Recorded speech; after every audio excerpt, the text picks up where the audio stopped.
All right. Well, we'll go ahead and get started here. Um, this is not the usual format that we use here on the Tournament Podcast. My name is Tom. I'm actually solo this morning. And I just thought we'd try something a little bit different. Last week, me and my brothers did a live football show in general.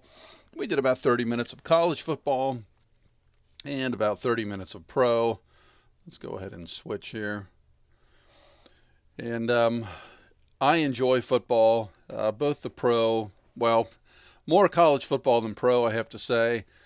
I'm a Cincinnati guy, so the Bengals being at least respectable the last two seasons has given me a little bit of something to look forward to. But many, many years before that, there hasn't been much to look forward to really in my entire life. I've had just a couple seasons to look forward to that have been something joyous when it comes to the Bengals. So, but I've been a fairly long time college football fan. I thought it'd be fun to just start kind of a live show, just a general discussion type show in regards to college football. Since this is the first time I've done this, things will be a little sloppy this first episode. I figured what a great time of the year to get started with something like this. But if it goes well, I will continue this on, maybe even do it during the off season, and then, have something to look forward to starting next season. Now, I am trying to keep track of the stream here, and I hope everything is going well. You should be seeing me, not the logo that I made. And I'm going to have to pull up YouTube on my phone. because from what I can see, for some reason, it's still the logo, and it should not be the logo. But as I mentioned, this is the first time, so I'm going to have some bugs that I have to work out. What we usually do on this channel is discussion format, tournament format, and then we edit and upload. So doing live shows is certainly not in our wheelhouse.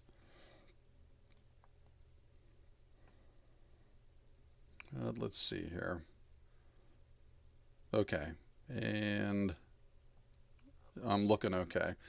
All right, well, I'm going to keep this up on my phone, so I apologize for that. I have dual monitors set up here. On one monitor I had YouTube so I could check on chat, and for some reason it was frozen on that logo that I started the show with. All right, well, I was looking for a catchy name, and I thought, ooh, 4 quarters, college football talk with Tom. But in terms of using the name 4 quarters, I was going to break this down into 4 15-minute increments. So first and foremost, I figured we'd give a little bit of discussion, a little bit of chat here in regards to kind of the big news of what has been going on, and we've had a lot of coaching changes here in the last few days. So first thing we have here, Lincoln Riley to USC. Obviously there's 2 biggies, but Lincoln Riley to USC. You know, college football, I mean, it is what it is, the business of college football. If you're those kids at Oklahoma, if you're the kids at Notre Dame, which we'll get to in a second, it has to be very disheartening. I am glad that over the last however many years they have instituted the transfer portal.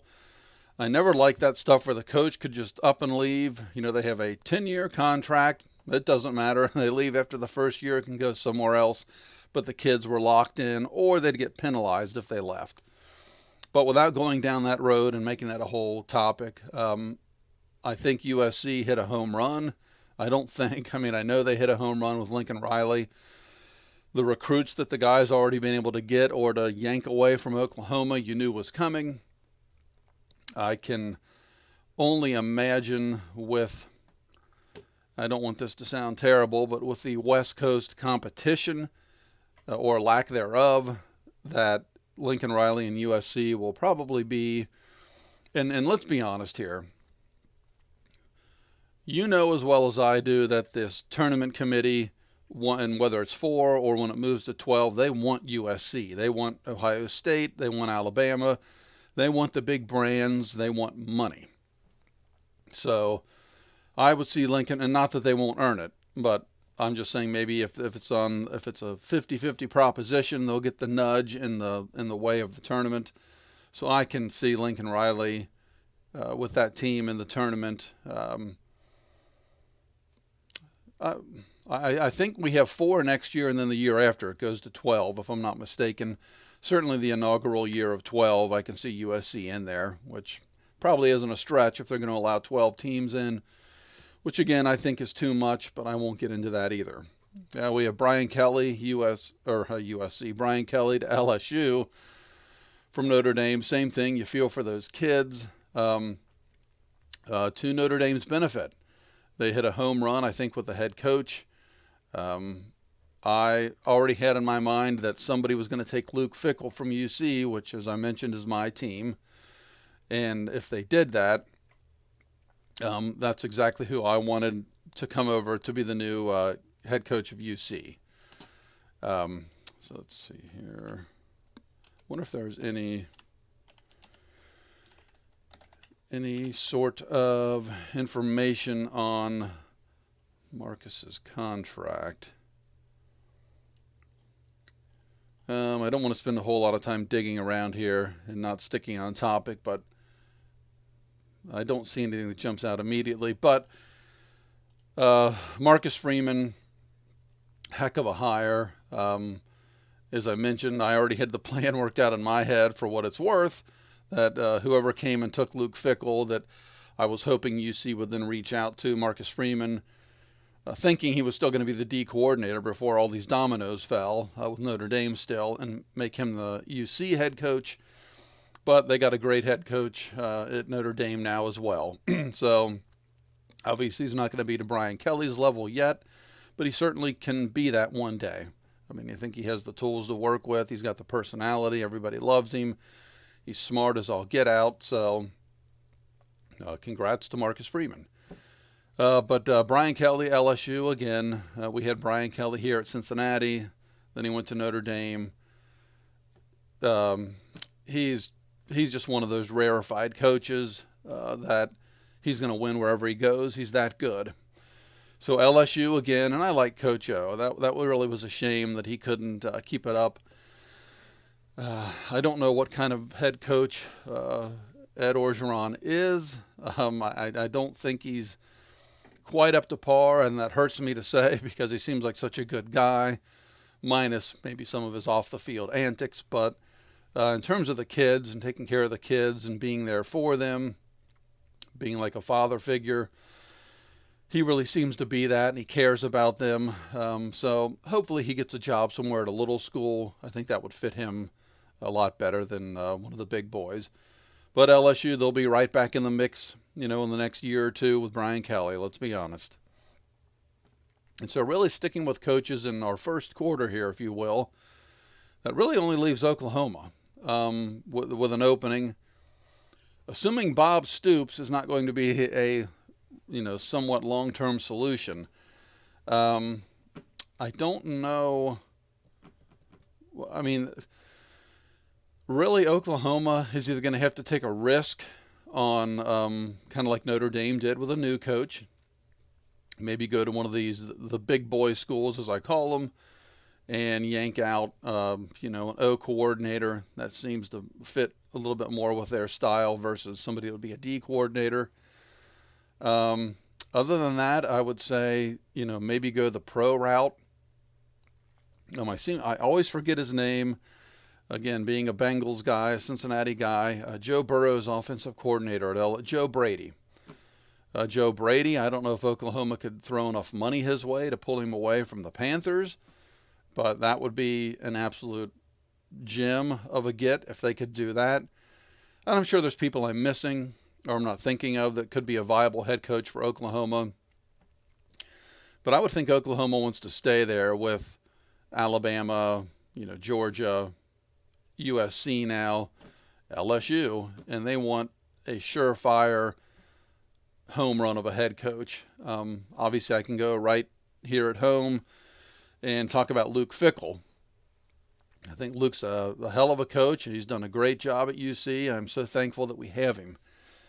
But Luke Fickell to Oklahoma, I don't know. It just doesn't seem to be a fit. I think with the experience he's garnered, obviously he took it over as an interim with Ohio State for 1 year. When Jim Tressel left, he didn't have an overly successful year, but that was a tough spot to be in. When he's been able to come in and start, from the ground floor and actually build a program, he's done a heck of a job. Who would have thought? UC was good last year. They should have beat Georgia in the final game of the year, let's be honest here, but they were really good last year. The last team that gave Georgia any kind of a run was UC. And then this year, they've been very good. They're kind of a little up and down if you don't watch a lot of UC football, but still they're undefeated. Oklahoma, though, hey, I'll be honest. UC and Oklahoma, that's a big difference. Now, UC will be in the Big 12 here in the next couple of years as Oklahoma leaves, but I don't know. Probably Oklahoma needs another, like USC and LSU did. They need a splash. Probably a pro coach would be my guess, but it'll be interesting to see how that goes. And the last thing we'll say about coaches here, unless anybody has any questions or something you want to throw in, and that's kind of what I wanted to make this, just kind of like it's me and my coworkers or something, me and friends, and we're just tossing, and I talk a lot with my sons about college football, just general conversation. I'm just a fan. You've probably already been able to tell that just from the little bit I've been speaking about college football. So I have no in-depth knowledge. I just watch a lot of games, keep up with the news as much as I can. But, like you two watching, we have busy lives, work, family, a whole bunch of other stuff going on. So as much as you can keep up with something from a fan's perspective and be somewhat educated about it, I would say that's me with college football. But the last thing I wanted to touch on was Cincinnati. So let's say Luke Fickell does leave. Let's say Luke Fickell is the next coach at Oklahoma. What does Cincinnati do? My plans with Marcus Freeman are now gone. So that's a tough one. You normally would think with a school like Cincinnati, you could try to look outside at a smaller school and pluck a hot coach. Or you could, give somebody the position from inside. Obviously, it's normally going to be the offensive coordinator or defensive coordinator. I don't know if there's enough, and I'm trying to think of the right word here. If there's enough. Hey, Marty, thanks for tuning in. One of my usual co-hosts has joined us, and I appreciate that. Actually, my brother as well. Let's see. Oh, well, actually, I'm focusing on college football for this one. But yes, in terms of contracts, you're talking about coaching contracts. And so let me quickly segue here. So the Cincinnati coach topic, I really, since they're going into the Big 12, I think they can command a splashier coach, if you will. So I would love to see them now. But again, it's Cincinnati, so we're traditionally not throwing out a ton of money. But if money is no object, if they're going to say we're going into the Big 12, we're going to go big or we're going to go home, then the D coordinator for Clemson, Joe Brady again, would be someone that I would think of immediately. Maybe even Marvin Lewis. I'm just kidding. Not a Marvin Lewis fan. But hopefully we don't have to worry about that. That's just hypothetical. Hopefully we continue to hold on to Luke Fickell because he's done a heck of a job. And we deserve it in Cincinnati. Every time we get a good coach, they're taken away. So, all right. But Marty's question here about contracts. No, they don't mean anything at all. Yeah, sports is a different animal. Whether it's professional or college, it doesn't mean a thing, unfortunately. So, and I'm trying to think of who the coach is.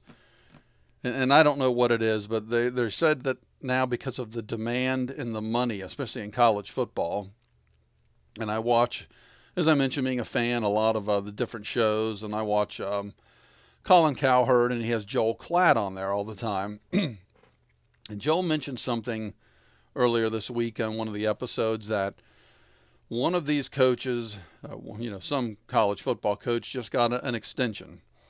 And I think it might be like a 10-year extension. But it's so heavily geared towards the coach that even if the coach decides to leave or the coach is fired, and I think he said after 6 years, if all he has is like 4 years remaining on his contract, they still have to pay him out like $30 or $35 million just to fire him. So, and I could be getting that story a little bit wrong. It's something like that, but I mean, that is just craziness. It is absolute craziness. Obviously, we know these guys come and go whenever they want. I hope the assistants have the same ability to do that as the head coaches. I would imagine they do. But, yeah, it is what it is. It's just big money. Say that there's a world, the world is kind of divided up by money. You got big money up on the hill. I don't even know if it's the 10 percenters, the 5 percenters. They can do and get away with whatever they want. And then you got the rest of us that, we have to follow the rules and we're working hard and scraping to get by. And, when you've got the money, they're getting all the perks. They probably never buy a dinner anywhere, never have to wait in line anywhere. I work hard and my wife and I will save up for a few months to go out to a nice restaurant. And, I got to call ahead a few months just to get a table. So totally different world. Contracts mean nothing in big business and in big money. They just don't. You think they would when there's so many millions at stake, but they don't. All right, and I need to keep track of the time here as well. So we have already hit the second quarter here. I want to try to stay on task as well as possible. So quarter number 2. If I continue to do this show, if it seems like it's going to be something viable for this channel and for the tournament podcast, I'll have some screens made up. So we'll, have some flashy little first quarter, second quarter, etc. screens made up. I didn't have enough time to do that today, but we'll be working on that soon. All right, second quarter. I thought it would be interesting. Now we're going to get into the college football playoff, so that we'll probably start the third quarter with that. I've got a nice graphic made up. I'll give you my predictions. I also have the 12-team tournament. So if the 12-team tournament was instituted this year, who would be in it? What would be the matchups? Who would I pick? So I just figured as a kind of a little fantasy thing, we would do that as well. But that's coming up. Now, since we started off on coaches, I started thinking, Lincoln Riley, Brian Kelly moving, who are the best coaches in college football? At least in my opinion. Who do I think they are? And so this is what I came up with.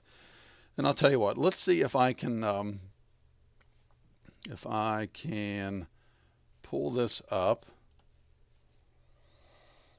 And bear with me here again. We don't have the technology that we should have for a show of this magnitude on this sort of a channel. Or maybe we do. Maybe that's what this is. Maybe we do. But, all right here. So I'm going to go with, I'm trying to create a, let's see, a display capture.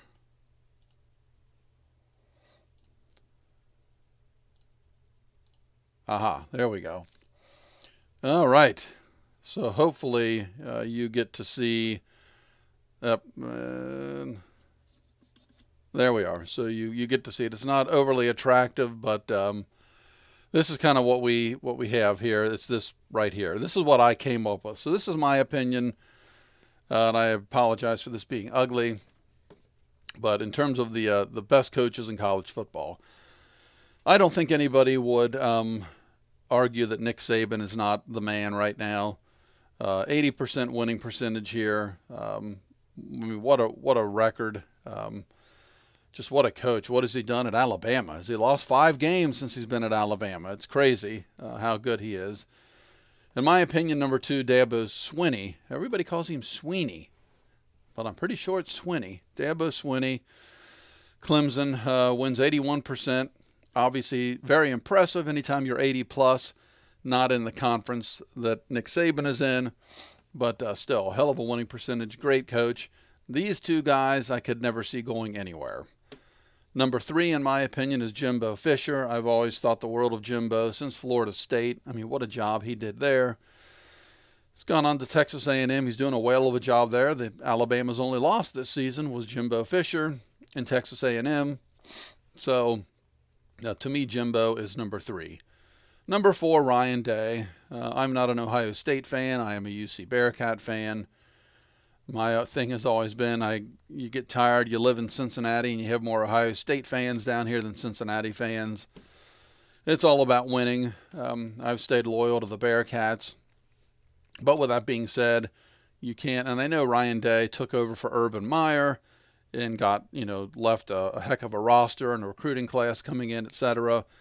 But let's be honest, Ryan Day has kept it rolling too. I mean, almost a 90%, win percentage.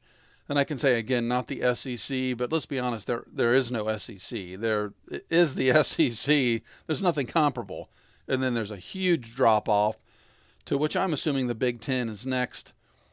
A huge drop-off to the Big Ten, and then everybody else. Next to me is Brian Kelly. I mean, what he's done at Central Michigan, Cincinnati and Notre Dame, and now what he will do at LSU is he's just so impressive. So that's my top 5 coaches. Quickly running through the next, actually I wound up with 16. But Kirby Smart at Georgia, phenomenal. Lincoln Riley we've already discussed. Chris Peterson, maybe he doesn't necessarily get the credit that he deserves, what he's done at Boise State and Washington, 80% win percentage. Jim Harbaugh, comes in at 9 on my list. And then James Franklin, I think, is special at Penn State. From there, I just rounded it out with Mac Brown, who I think gets forgotten. And, I mean, come out of retirement, go back to UNC, and to do what he's been doing there is pretty impressive. North Carolina, not known for football. Gary Patterson at TCU gets overlooked quite a bit. Kyle Whittingham at Utah, 68% win percentage, very impressive. Mike Gundy at Oklahoma State, who worries me this year that they may jump Cincinnati to get into the tournament. Luke Fickell, I bring him in at 15 in my opinion, which still, you're talking about the 15th best head coach in college football. That's a heck of an award, I would think. And then David Shaw at Stanford hasn't been talked about maybe over the last few years as much as, when he had Andrew Luck, of course. But, I'm trying to think. He didn't have Andrew Luck, did he? I take that back. That was Jim Harbaugh. Or am I mistaken? We got to look that up. Or if somebody in chat knows. Was Andrew Luck, I think that was I'm almost certain it was Jim Harbaugh. I'll just put who coached Andrew Luck at Stanford. Or maybe it was both of them.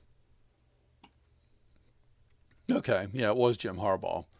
So, pull that back up. But David Shaw has done a heck of a job at Stanford nonetheless. So he comes in at 16 on my list. So those were my picks as the top coaches.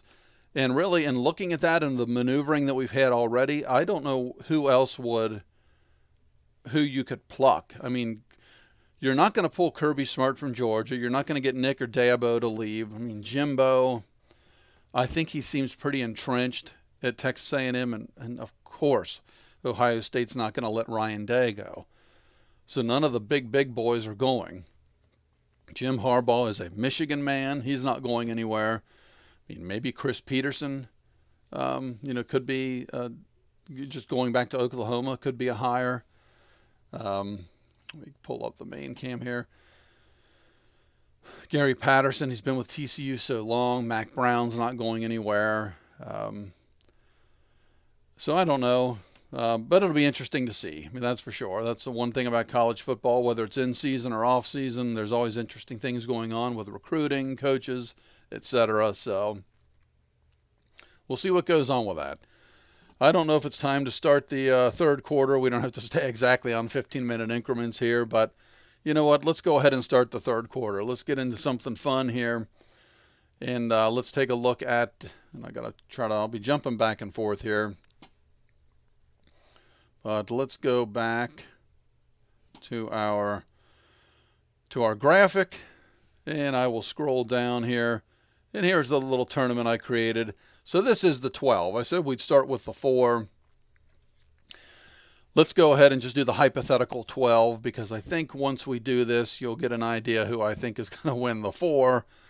And I think if you're even tuning into this show, you have an idea that is going to be very similar to mine and who is going to win the 4. But this is using the rankings right now. If the 1 through 12, if the 12-team tournament started this year, obviously this isn't counting in the championship games. It's just the rankings as of right now. But Georgia, the number 1 seed, gets a bye. Michigan, number 2 seed, with a bye.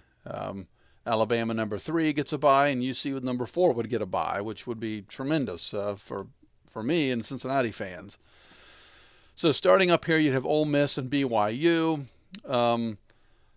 Both teams are hot right now. Both teams obviously can put up some points. That's a toughie. And again, I hope I don't have an SEC bias, but I'm just going to go with Lane Kiffin and Ole Miss in that one. UC would face the winner of Oklahoma State and BYU. That one, my gut is just telling me Oklahoma State would be my pick, so we'll drag Oklahoma State over. Michigan is awaiting the winner. What a crazy bracket this would be. Just take a look at this. So if we had the tournament, if it started right now, 12, with these rankings, you'd have a rematch of Oregon and Ohio State from, I believe it was the opening game of the season. Oregon went to Ohio State and beat them. I have a feeling it's not going to happen twice in one season. So then we're going to do this. And then look what we've got. I mean, you talk about ratings. Come on. This is a ratings bonanza, ladies and gentlemen. Alabama waits on the winner, the unlucky winner of Notre Dame and Michigan State.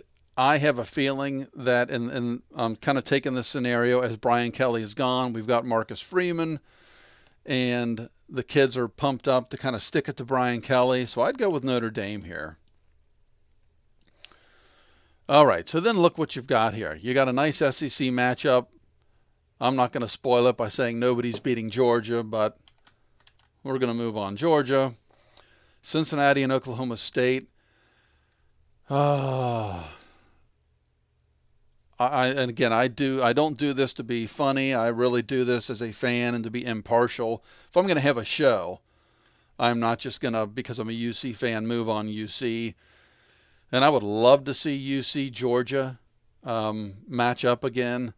But I'd pick Oklahoma State. I have to just be very honest and admit.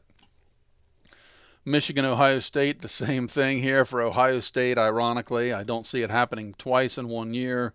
Ohio State, sorry, Michigan fans. And what a game that was, by the way. I mean, one of the most fun college football games I've ever seen, just because of the atmosphere. The score got away from Ohio State. But the thing is with Ohio State is, even in the fourth quarter, I'm like, just wait. I can see all they need to do is this, and then do an onside kick and get it. And I mean, I saw it happening, but luckily for Michigan fans, it didn't. Next, we would have Alabama, Notre Dame. I'm going to take Alabama. So then our final four would be Georgia and Oklahoma State. We're taking Georgia. Then we would have Ohio State, Alabama. We're taking Alabama. And look what we've got again. Georgia, Alabama. And I keep saying you're not going to do it twice in 1 year. And this, again, was assuming that Georgia, well, I guess it really wasn't assuming because they hadn't played as of this ranking. But let's say they had and Georgia won and was the SEC champion. And I always talk about doing it twice in 1 year. But Georgia is just, they are just special this year. I would go with Georgia as the national champion. So, speaking of the Final Four that we are going to get, I call it the Final Four, the college football playoff this year, if it were, or I guess, really, let's do this. So let me pull up college football ranking, and I'm going to have to go. Okay, good. All right. Getting a little bit better at this, ladies and gentlemen. So we have Georgia today playing Alabama. If Georgia wins, they stay at 1. Alabama drops out. So theoretically, we'd bump UC up to 3. If Alabama wins, I'm assuming they take over at 1, which sometimes with the committee, you don't really know because you'd say, well, Georgia has a better loss than Alabama does, so Georgia should technically remain 1, and Alabama would move up to 2 possibly. But you never know. That's kind of the Lee Corso way of thinking, that since Cincinnati beat Notre Dame, that he still thinks Notre Dame should be in over UC, and that doesn't make any sense to me whatsoever. So the amount of things that can happen here is just crazy. Going into today's games, I think most of us, unless you live in Tuscaloosa, assume Georgia's going to win. That's going to knock Alabama out. And again, no offense to Alabama fans. The program is great, one of the greatest runs in the history of college football. But man, as a college football fan of any other school, you do get a little tired of seeing Alabama in there every year. So, if Georgia knocks them off, Alabama's out. I won't be terribly disappointed. So then we have Michigan taking on Iowa. I'm a little nervous for you Michigan fans because Michigan and Oklahoma to me are very similar, and it's something that I say a lot. Now that I'm doing this show, I'll say it, and you probably agree with me. And that is that Michigan and Oklahoma seem to always find a way to trip themselves up. And I hope it doesn't happen. I'd love to see Michigan in. I love to see new blood into this college football playoff. So basically, with Georgia can lose and Georgia's in. Michigan loses, they're out.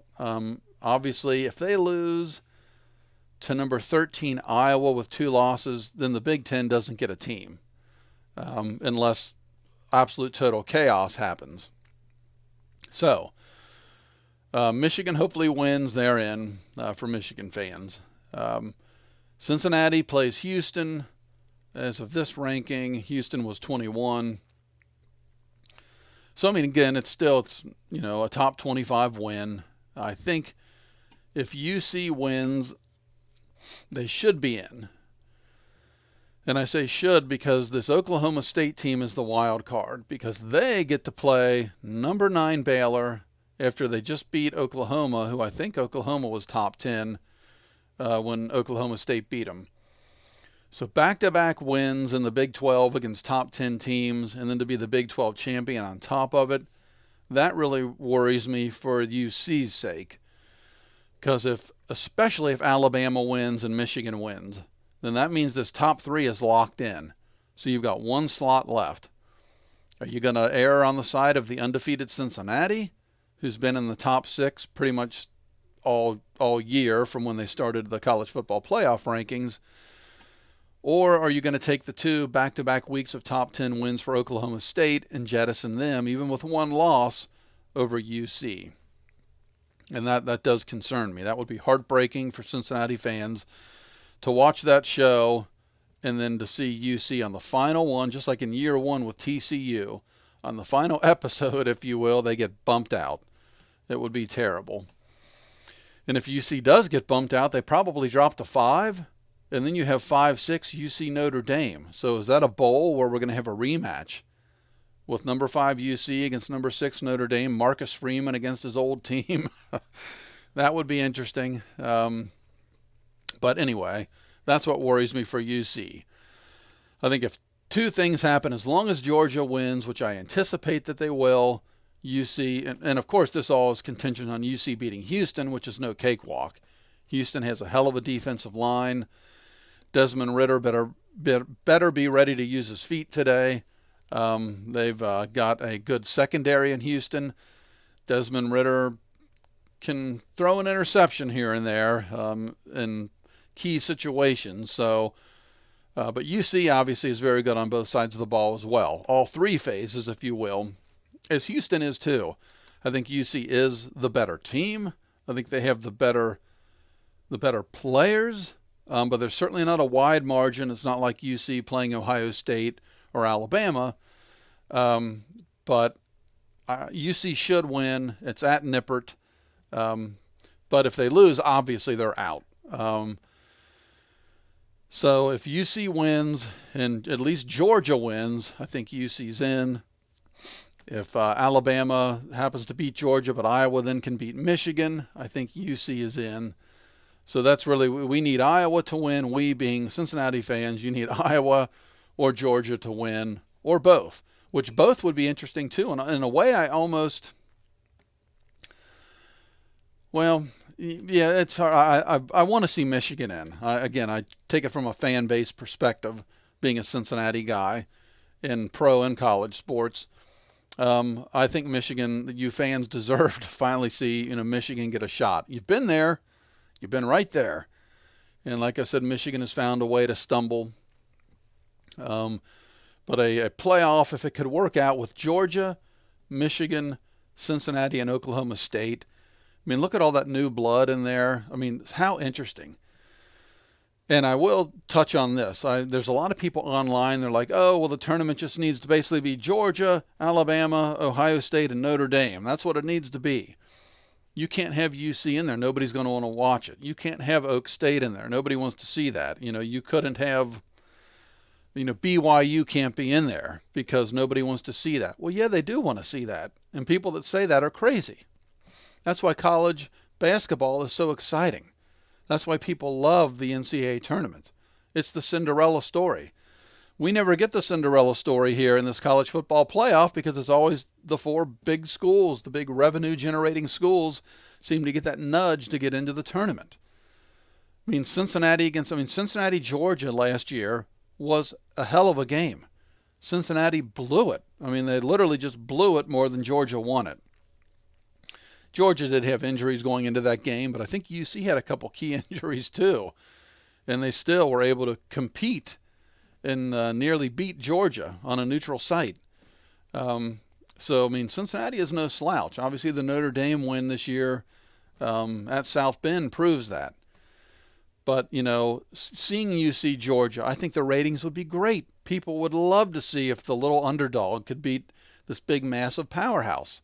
That's what draws intrigue, is David versus Goliath. And Oklahoma State, I think, is obviously on a higher level than UC, but still, they're not the usual brand name that you get in the tournament. But I'd love to see Oklahoma State get in there. Michigan is the big name brand, but they haven't been in. I'd love to see them get a shot. A Michigan-Oklahoma State game in round one, UC Georgia would be great. UC Michigan, oh my God, that'd be phenomenal. We just had it, not too long ago, but in Oklahoma State, Georgia. My God, people would love to see that. Love to see it. So anyway, I had to touch on that. These people, I'm going to stay nice, online that say these dumb things just because, their team isn't in and they're used to being in every year. Give me a break. People want to see the Cinderella story. You want to see new and fresh, not the same old, same old. So it'll be interesting to see what happens today. So with that being said, let's take a quick look at today's schedule. And here we are. So we kick off today at noon. Actually, we have Baylor and Oklahoma State. So that'll tell us a lot right there. If Oklahoma State loses that game, obviously they're out. Baylor has 2 losses, so I don't think they could climb themselves in. My theory's always been when you only allow a Final Four, 2 losses should be you shouldn't be in a 4-team playoff if you have 2 losses. It should be undefeated or 1 loss, not 2. But if there's enough chaos, things could happen. And we'll quickly go back here. Let's just say for what's in giggles, Georgia wins, Iowa wins, and Houston wins. So then Michigan, Alabama, and Cincinnati are out. Well, then who the heck is in? And let's even say that, Oklahoma State loses today. So let's say that scenario happens. You've got Georgia and who? I guess then it's Georgia. Notre Dame, I assume, would fall in. Then do you allow a 2-loss Alabama then as the 4 seed just because they're Alabama? Would Ohio State get in at 10-2? So, there's crazy things that could happen today. I almost should have just run this live show during the games. Had like an 8-hour marathon because talk about having material to talk about. But anyway, we kick off at noon today with Baylor, Oklahoma State. I hope Oklahoma State wins again for that fan base. The great win from Oklahoma. Hopefully they can do it back-to-back weeks. Let's see here. It looks like the next game on tap we have is 3 o'clock. We have Utah State, San Diego State. That's not going to have any bearing on the college football playoff. From there, 3:30, we kick off App State and Louisiana. Again, that's not going to have any bearing on the playoff. 4 o'clock, that's where it starts to get really good. We have Cincinnati and Houston, which is a big game. According to this, it's number 3, number 16. They're using the AP rankings. Then at the same time, unfortunately, for college football fans or UC or Houston fans, we have Georgia, Alabama. You almost need 2 TVs going. Again, I can't imagine Georgia's going to lose that game. I think, it's their time to finally beat Alabama and make their way in as the solid number 1 seed in the playoff. Then it looks like we kind of jump to just the nighttime games. And Oregon, Utah, again, I don't see any way that an Oregon all the way down at 10 with 2 losses is going to be able to get in. So, and does Oregon have 2 losses? Okay. I wanted to make sure it wasn't 3. So there's no bearing really there. But we do have, and then we have Pitt Wake Forest. Nothing's going to happen there with the playoff, but that Michigan-Iowa game is at 8 o'clock, and that is a biggie too. I'm sure my wife is going to love me today, as I will just be watching college football all day and all night because it's just too fun. And then I believe, and somebody in chat could, if you happen to know, could let me know, but I believe then the college football ranking show, or the for the playoff, is it tonight? It's typically on Tuesdays. It's either tonight after the games or it's tomorrow morning. Let me see if I can look that up real quick. Let's see. College football playoff ranking show. 3 hours ago. So on NCAA.com, the final, so the final playoff ranking will be revealed tomorrow. So Sunday, December 5th.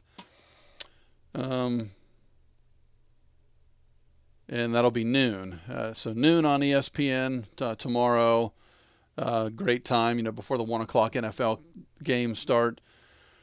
So, man, we'll all have our idea just from the teams that win today on who we think should be there and who shouldn't be there. But you never know. Like, to me, I keep saying, even if UC wins in the 4 that we have in there right now, well, Alabama would be out. So I guess really if Alabama wins, if Michigan wins, and UC wins, the 4 that you see now would kind of be the same 4 you would expect. But Oklahoma State is that wild card. And being number 5 versus UC being number 4, and then UC beating number 21 Houston, but Oklahoma State getting a top 10 Baylor. I just worry that that's going to push Oklahoma State over, and that's just bias on my behalf. For the Oklahoma State people, I would be happy for Cowboys fans, but for Bearcat fans and for myself, it would be heartbreaking to think you're in all season and then get left out at the end. After having an undefeated season. So anyway, let's see what time we're dealing with here. So really at this point we'd be starting the 4th quarter, but I think that might be about all of the material that I had today. Unless anybody in chat wanted to bring something up or had any questions, I will say that I apologize for the background. Like a lot of this stuff over here is Christmas stuff. I put down here in the office, if you will, to keep it away from prying eyes. So I do apologize. It looks like such a mess. And then on the other side here, I've been going through a very old comic book collection. And so there's boxes of comic books that I pulled out, and I've been going through those. So I'll clean this up. Probably maybe we'll do like a green screen type thing if we continue to do this. I enjoy just talking about this kind of stuff. And thank you, Marty. Yep, Marty confirmed for us in chat that it is tomorrow at noon. So you talk about getting a lot of eyeballs on that thing, and especially if there's any kind of chaos today. If like Michigan loses or UC loses, who knows? There's all kind of possibilities. So, yeah, it was fun. I enjoyed doing this. So hopefully, as I know me, Marty, and Mike, and if you're familiar with our channel, have discussed, this is a variety podcast, but we do lean towards sports and entertainment, and we just wanted to maybe start leaning towards things that we personally enjoyed doing and kind of making shows and focusing a little more on that. So that's why I chose this. I do enjoy pro football too. But we kind of do our show, our edited show, if you will, every Sunday morning. So anyway, I don't want to ramble on here. It was fun today. I want to thank the few of you that did tune in live. I really appreciate that. Like I said, this was kind of rudimentary. I'll clean this up as time goes on. We'll make it look a little more professional. And I do want to say this, that hopefully, at least by Christmas time, I will have a nice mic hanging down here, or maybe one that'll be on the table, but I'm going to get a mic instead of always having to use the headset because it's just kind of, I don't know, it's distracting. And that'll be a little bit more of a professional look to things. But I want to thank you guys again for tuning in. If you made it this far, please consider giving me a thumbs up. If you haven't already done so, subscribe to the channel. As I said, if you're a sports fan, an entertainment fan in terms of like music and movies, sports really being honestly football and basketball and professional wrestling. If you consider that a sport, that's kind of what we focus on. So if you like those things, subscribe to the channel. That would help us out immensely. So yeah, that is it. I'm out of here. Thanks, guys. Maybe we'll see you next Saturday. I think we probably will. We'll do this again. We'll have a lot to talk about next Saturday and the aftermath of everything that goes on today. Enjoy the games. I hope your team wins. I hope nobody from Houston is watching, because that's the only team I hope doesn't win. But, hey, let's hope for a good game. All right, take care, everybody. We'll see you next time.